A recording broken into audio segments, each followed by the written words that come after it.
Boa tarde a você, conectado conosco aqui pelo Notícias Agrícolas. Estamos iniciando o nosso boletim de mercado, olhando para Chicago, que não teve um dia positivo, não.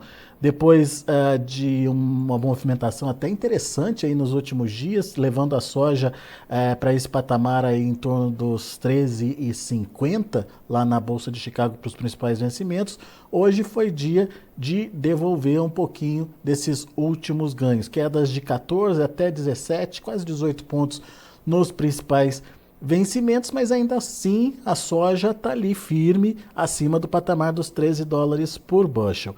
A gente vai conversar agora com o Rafael Mandarino, diretor lá da AG Resource Brasil, para entender o que o Rafael está vendo desse mercado, entender esse movimento negativo de hoje e, mais do que isso, entender a tendência para o preço de soja e das commodities de uma forma geral mais adiante.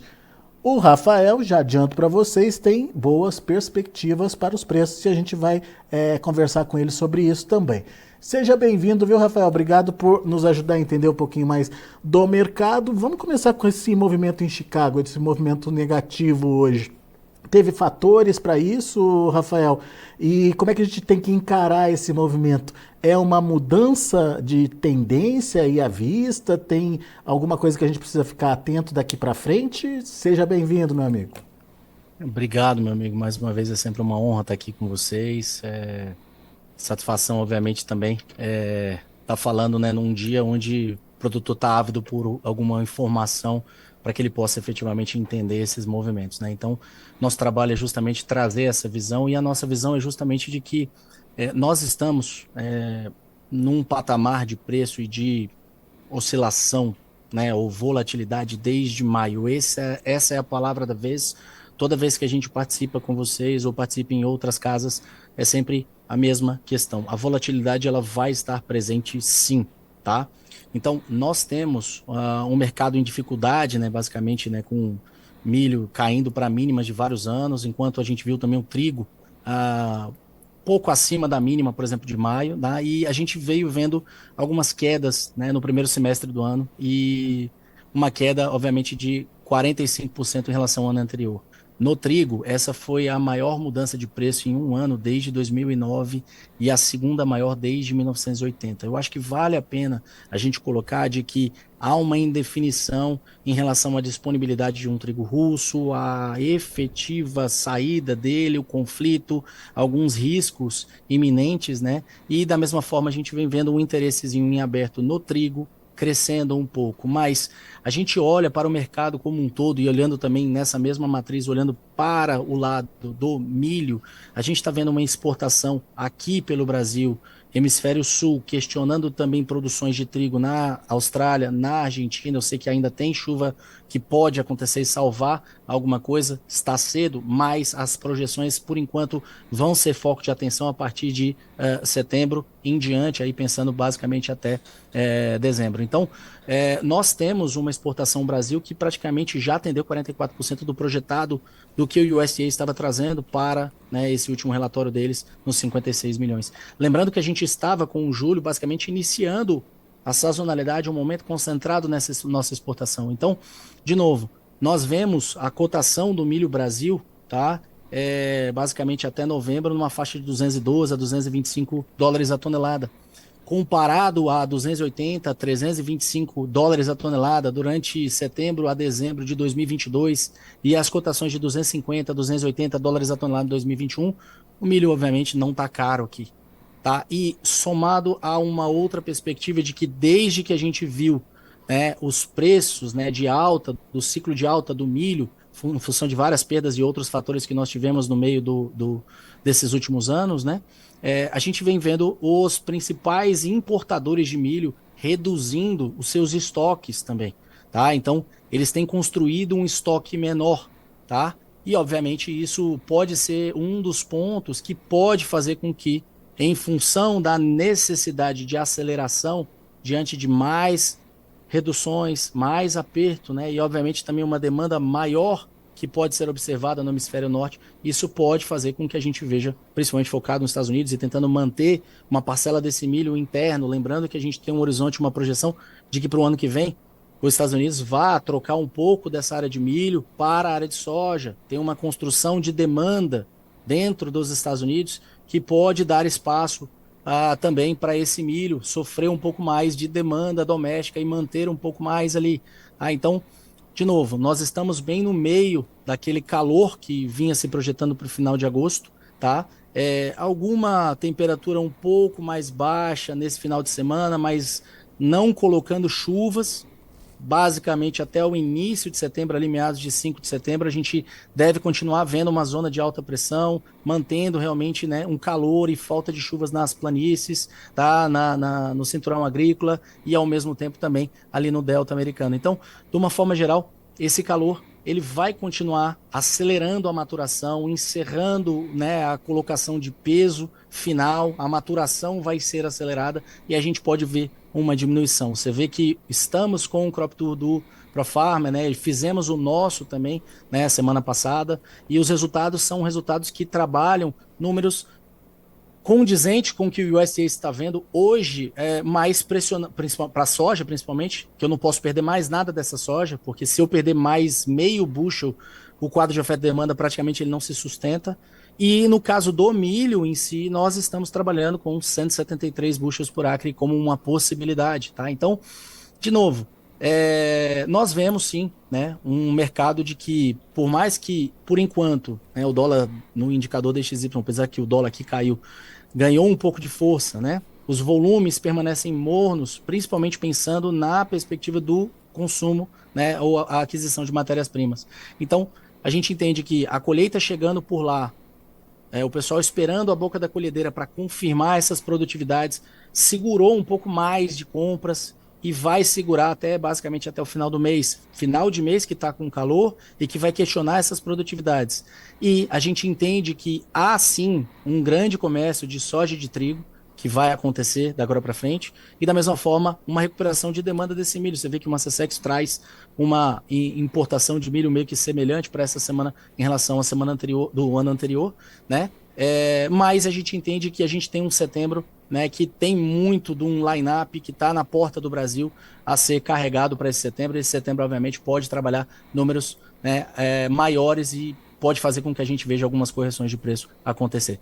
E, por último, para terminar a minha fala, né, eu paro de falar, Alex, prometo, e deixo você comentar, mas basicamente a gente tem também um aumento nos prêmios do milho brasileiro, né, meio que, né, numa constância, né, de manutenção desses prêmios também mais elevados, mostra para a gente de que, de novo, os importadores eles estão se preparando para manter o ritmo e se capitalizando, obviamente, para vir buscar esse milho aqui no Brasil, que depois do 30 do 8 aí, 31 do 8, né, virando para o setembro, as contas estão pagas e o produtor ele pode aguardar um pouco mais, né, e aí eu vou precisar pagar um pouco a mais para poder tirar esse milho da mão do produtor, eu preciso incentivar e esse incentivo pode estar acontecendo. Mas, de novo, não se atenham a somente isso como uma regra, nós temos vários componentes, nós temos vários pontos interessantes que passaram para trás e que podem aparecer pela frente, né, pelos componentes da soja e ao mesmo tempo também para a gente estar fazendo esse milho aí. Então, sugiro cautela, sugiro vocês buscarem uma assessoria, buscarem ler o máximo de informações possíveis, quiçá todas as informações disponíveis, tá? E tomar as melhores estratégias. Esse ano não é um ano de brincadeira, esse ano não é um ano de a gente deixar tudo para depois, não é um ano de antecipação e tomar um cuidado em relação a essa volatilidade, encerrando meu comentário com o que eu fiz de abertura, que vai continuar presente até o final do ano. Legal, então vamos lá. Primeiro, olhando o que você constatou aí para o milho. A gente tem um milho que está demandado nesse momento. O Brasil tem participado bem, como você colocou, já com 44% das vendas comprometidas em relação ao que o USA está projetando. E você explicou para a gente que essa demanda tem muito a ver com a redução, né, dos estoques dos compradores naquele período que estava caro o milho. E agora tem uma tendência de se fazer recompor esses estoques. Isso é uma regra que vai servir para a soja também, já que você disse que há um grande comércio para a soja e para o trigo para acontecer futuramente? A gente projeta sim para uma soja uma grande demanda, principalmente pensando nos Estados Unidos, um consumo doméstico maior. O USDA já prevê um consumo maior, apesar de ter reduzido, né, alguns relatórios esse consumo total, mas a gente entende que nos multianos há uma grande percepção de que a domesticação de todas as culturas americanas está acontecendo. E, obviamente, isso abre espaço para um Brasil e abre espaço também a uma perspectiva de manter uma demanda. Você vê, né, uma China que faz um discurso, né, de que quer não impactar uma demanda efetiva. Você vê algumas melhorias em margens, você vê, obviamente, a tendência da manutenção de consumo global acontecendo. Tá? Então, em função dessa demanda, em função de algumas outras perdas, de outros óleos, de outras oleaginosas, né? Há assim uma grande perspectiva de algumas correções estarem acontecendo no curto prazo para esse Chicago. É óbvio, pensando numa soja Brasil, apesar da gente ter uma mistura maior de biodiesel, né, projetada aí, já definida, mas a gente entende que precisa avançar ainda mais, né, para a gente começar a ver que essa grande safra brasileira, com o problema logístico que nós temos de armazenagem, não vai bater nos preços lá na frente. Ao contrário, esse ano acreditamos sim que há espaço para quem deixar para o momento da colheita, para se posicionar, ele vai ver sim um basis bem colapsado. Então, os diversos componentes, eles precisam ser monitorados atentamente e, vendo as oportunidades, você se posicionar frente a eles. Pode não ser da maneira mais tradicional que você está acostumado, mas algumas oportunidades passaram, né, e vão aparecer novamente e você precisa se antecipar a eles. Isso significa andar com a comercialização, Rafael? Isso significa, na nossa visão, sim, você se proteger dessa volatilidade que eu estou mencionando e, ao mesmo tempo, a gente plantar sabendo que, pelo menos, você está trabalhando para o seu custo estar coberto ou, quiçá, já coberto. Os preços atuais cobrem custo, porque a grande dificuldade de fazer o produtor entender é isso, né? Será que é vantagem para ele? Será que ele tem margem a partir de uma venda com os atuais patamares de preços, Rafael? Aí, Alex, eu deixo aqui meu puxão de orelha. Pergunta para o produtor se o custo dele está fechado nesse momento. Se ele sabe o custo dele efetivamente em reais por saca, por exemplo, para poder falar em reais por saca para comercialização. Tinha que saber, né? Tá? Então ele tem que ter isso na ponta do lápis, ele tem que ter isso na ponta da língua no momento em que ele é questionado. E a maioria não tem. Neste momento não tem, porque além de tudo ainda tem alguma compra para acontecer. Lógico, mas a projeção, né, ele deveria ter alguma coisa já desenhada.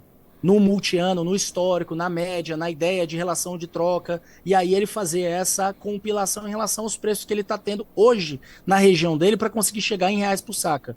Existe sim, lógico que uma margem apertada, mas numa ideia de uma construção de uma média e remunerando as altas, acho que há sim oportunidades. É óbvio, no momento atual a gente não está aconselhando o produtor tomar uma posição, porque realmente hoje, em função de um descolamento, muito até comprador saiu do mercado, né? E você vê, obviamente, né, o produtor ele não querendo vender no dia de hoje. Mas nas próximas, não consigo voltar no passado, certo? Então vamos lá, olhar para frente. Nas próximas oportunidades, qual é o seu custo?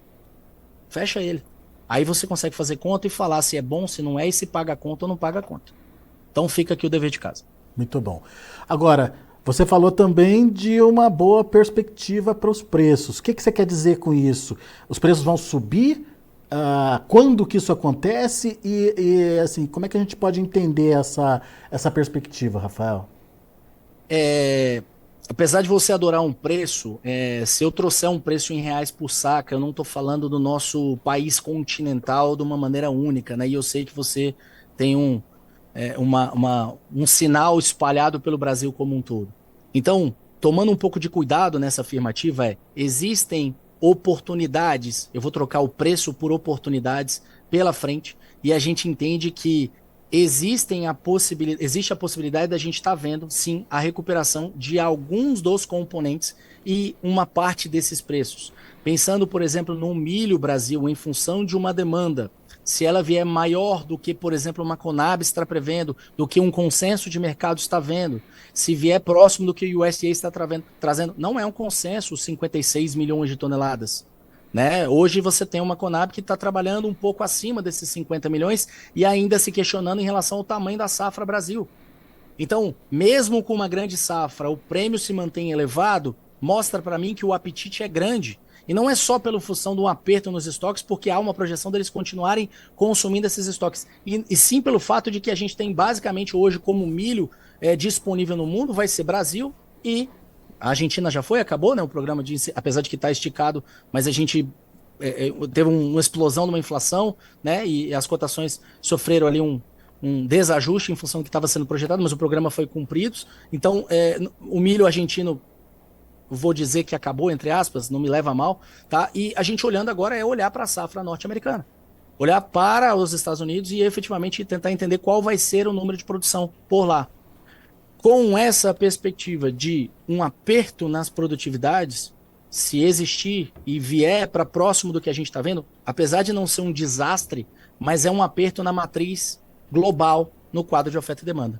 E aí, com um apetite maior, com uma necessidade de já prever um ano que vem, por exemplo, um El Niño, que pode impactar no hemisfério sul, ainda está longe, tá, beleza, não está tão longe mais, mas pode acabar impactando e atrasando um safrinha lá na frente em algumas regiões. Ao mesmo tempo, uma projeção de uma redução de área de milho, a gente estima algo como 30 milhões a menos de toneladas de produção de milho norte-americano, não é nada para eles, tá? Mas isso tá dando lugar, obviamente, para a área de soja, né? Então, tudo isso pode fazer com que o apetite seja maior, a ideia também de recomposição, aproveitando os preços mais baratos. No momento de uma recompra, lembrando que a gente estava falando de posição de volume de contratos, né, de posicionamento dos fundos administrados, eles estão bem baixo, comprados, até sobrevendidos em algumas posições, mas nós estamos vendo de que no momento em que confirmarem produtividades piores, no momento em que a gente tiver adição dessa produtividade menor e esse aperto maior no quadro de oferta e demanda, com qualquer pequeno estímulo, a gente voltar vendo uma recompra, isso vai ser altamente cinético para uma recuperação geral de preços, sim. Agora, o produtor ele tem que se antecipar, porque a volatilidade vai estar presente. Então, o cadastro dele tem que estar pronto, tem que estar acompanhando direto, ele tem que estar se movimentando para puxar esses preços e acompanhar esse momento com os custos travados para ele poder. Quando a gente fala antecipar, é justamente essa preparação que todo mundo sabe, é a documentação que vem, atualiza a área de arrendamento, atualiza a área, né, puxando, às vezes você entrou na atividade agora, tem que cadastrar em nova trade, enfim. Então, é ele se antecipar com tudo isso e começar a acompanhar, porque as oportunidades, elas tendem a aparecer agora, nesse setembro, né, em diante, novamente, para que a gente possa travar algum dos componentes e se posicionar em algumas das defesas necessárias aí para frente. Agora, Rafael, esses argumentos que você trouxe aí para o milho, eles são muito importantes e, enfim, eles ajudam a gente a entender o que está acontecendo aí no mercado e principalmente traz uma perspectiva boa aí para o milho lá na frente. Essa análise vale para a soja também ou o cenário da soja é diferente da do milho? Meu amigo, a soja, a gente vai precisar avançar um pouco mais nessa nossa análise, pensando na ideia desse plantio inicial, porque se a gente for contabilizar essa nova safra Brasil, apesar de as compras, né, estarem acontecendo, a indústria está querendo e ofertando, né, oportunidade, ferramenta, né, e também trazendo os preços para os produtores já que se antecipem nos movimentos, a gente entende que o produtor, diante do movimento da safra passada e diante do que a gente tem com uma projeção de uma Argentina voltar para o páreo neste ano, 23, 24, só pelo fato da Argentina voltar, a gente estaria falando de minimamente uma produção de um incremental de 20 milhões de toneladas possíveis, 18, 20 milhões possíveis, na parte mais baixa dessa análise. E se a gente colocar numa perspectiva superior, a gente está falando de uma possibilidade com o Brasil também atendendo os números do USDA, que são questionáveis. Ao mesmo tempo, a gente vendo uma Argentina recebendo chuvas e tendo uma produtividade elevada, há uma projeção da gente possíveis trabalhar 25 a 30 milhões acima. Isso é um número que necessariamente o produtor tem que levar em consideração para entender de que quando a gente fala de que eu quero que ele plante avançando uma perspectiva de defesa, é importante lembrar do que aconteceu no ano passado, né, que você teve janela no máximo até janeiro, fevereiro, e aí no grosso da colheita tudo caiu e derreteu por água abaixo. Então, fica a dica de que a gente acha que esse movimento tende a ser antecipado. Então há Boa. sim uma preocupação em relação à soja. Para evitar essa concentração de oferta mais adiante, principalmente por conta de uma retomada aí da produção, principalmente argentina, né? Ou, Exatamente. ou seja, participar porque lá na frente, além de preço, tem os prêmios que também acabam sendo pressionados por conta do excesso de produção ou de oferta concentrada num momento, no mesmo momento, né, Rafael?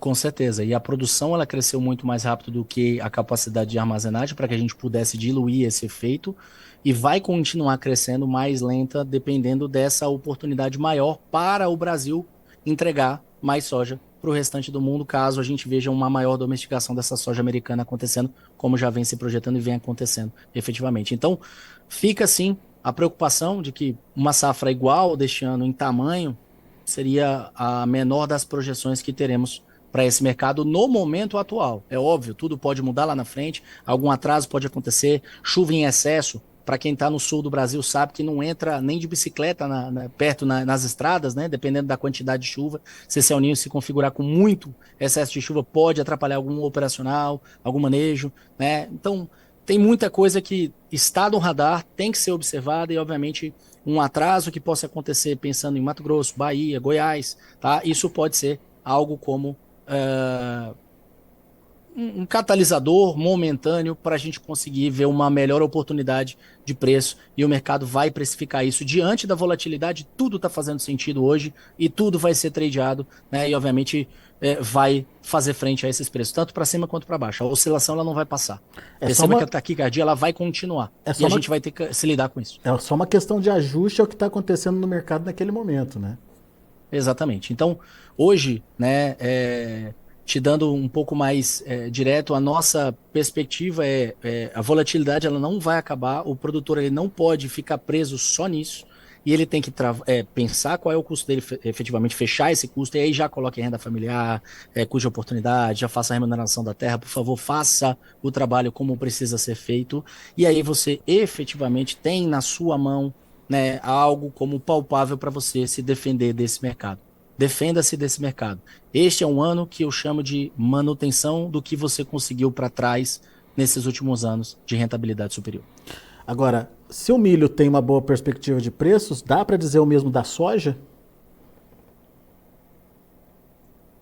Meu amigo, eu entendo que esse milho ele tem um espaço para ter uma recuperação, não é um otimismo generalizado, mas é preços melhores do que os fundos que nós tivemos. Uhum. E para essa soja, a gente entende que, pensando em precificação final, tá, os componentes vão ter que ser trabalhados e o produtor vai ter que se defender em função desses componentes com o custo na mão. Então, Sim, é um precisa. cenário complexo. Eu não vou dizer para você que é um cenário Aham. otimista. É um cenário de possíveis melhores oportunidades em breve. E precisa ter notícia nova acontecendo também, né, Rafael? Notícia nova ou a confirmação de uma tendência que é justamente essa pressão climática, reduzindo as produtividades e aí a boca da colhedeira trazendo efetivamente esses dados lá no hemisfério norte para a gente continuar contabilizando aqui. Lembrando que eu estou falando só dos Estados Unidos, mas tem um Canadá sobre estresse, a gente tem uma Europa que sofreu estresse, a gente tem que ainda confirmar os dados de produtividade maiores lá no leste europeu e efetivamente se são reais ou não são reais. Tá pensando numa Índia também que teve, né, essa monção mesmo sendo impactada, a perspectiva de umidade de solo muito baixa, reduzindo por exemplo, bloqueando exportações de arroz, né, e também são áreas de trigo. Então, a própria China mesmo enfrentando inundações, Mongólia mais seca, produtividades um pouco questionáveis. Então, o mundo como um todo está passando por uma temporada complicada e eu preciso sim de alguns alívios de safras para começar a falar de um excedente excepcional. Eu chamo a atenção que depois de 2012 lá, os anos sequenciais, os 4 anos para frente depois de 2012, o excedente foi absurdo, pensando em soja, milho, trigo, cevada, né, e outros. O excedente de produção foi elevadíssimo. Esse ano, O que o USDA trouxe em maio, que seria ali um excedente de 30 milhões, mais ou menos, de toneladas, já está sendo questionado, já vem para... Na verdade, eles trouxeram, acho que foi 40 e poucos, já está na faixa de uns 30 projeção e possivelmente vai ser menor do que isso, a depender das confirmações de produtividade no restante do mundo. Então, Hemisfério Sul ainda está em evidência, Austrália e Argentina, setembro em diante vai ser, né, um dos focos para a gente terminar de falar desse trigo. Boa. Rafael Mandarino, meu amigo, obrigado mais uma vez por estar aqui com a gente, trazendo informações, ajudando a gente a entender perspectivas aí para o mercado. Volte sempre. Estamos à disposição, só chamar, fica com Deus, bom trabalho para vocês aí. Até a próxima, Rafael. Até a próxima. O Rafael ele é diretor da AG Resource Brasil, trazendo as informações de milho e trigo. Para o milho, perspectiva é um pouco melhor aí em relação a preços, por conta de uma demanda que deve continuar firme e forte, principalmente por conta aí de redução dos estoques no passado e que precisam ser recompostos, aproveitando os preços menores que estão sendo colocados aí à disposição do mercado nesse momento, e essa demanda vai continuar pelo menos dando sustentação aí nos preços. Para a soja, esperar mais um pouquinho para ver o que vai acontecer, principalmente porque apesar da gente ter uma demanda forte interna nos Estados Unidos, demandando essa soja aí, a gente tem uma oferta que tende a crescer na América do Sul, principalmente com a volta aí da Argentina ao mercado. Em ano de El Niño, a gente sabe que a Argentina tem aí todo o seu potencial produtivo trazido de volta aí ao jogo. Então isso pode ser um fator de elevação de oferta e, consequentemente, de pressão nos preços. Mas o Rafael avisou que a volatilidade faz parte desse mercado e você tem que estar preparado para aproveitar esses momentos aí de volatilidade para participar. Principalmente, o que você não pode fazer é deixar para negociar tudo lá na boca da safra, como aconteceu esse ano. Daí é um desastre, principalmente se confirma essa grande produção, essa grande oferta aqui na América do Sul. Vamos rapidamente ver os preços de encerramento da soja, milho e trigo lá na Bolsa de Chicago. Você acompanha comigo agora na tela. Vamos lá? Para soja, novembro 13,46, 15,75 de baixa. Janeiro 13,56, perdeu 15,5 pontos. Para março, 13 dólares e 60 centes por bushel, 14,25 de queda. Para maio, 13,63, perdendo 13 pontos. Vamos ver o milho. Para setembro, 4 dólares e 66 centes por bushel, no vermelho também, 2,75 de baixa. Dezembro, 4,79, perdendo 3 pontos. Para março, 4,93, 3,25 de queda. Para maio, 5 dólares e 1 cento, queda de 3 pontinhos. E para finalizar, temos o trigo. Setembro, 6 dólares e 1 cento por bushel, 2,5 de alta. Dezembro, 6,27, 2 de alta. Março, 6,52, 1 ponto mais 25 de elevação. E o maio, 6,67, alta de 0,75. São os números de hoje de finalização dos preços lá na Bolsa de Chicago. A gente fica por aqui, daqui a pouco tem mais informações e outros destaques para você. Continue com a gente.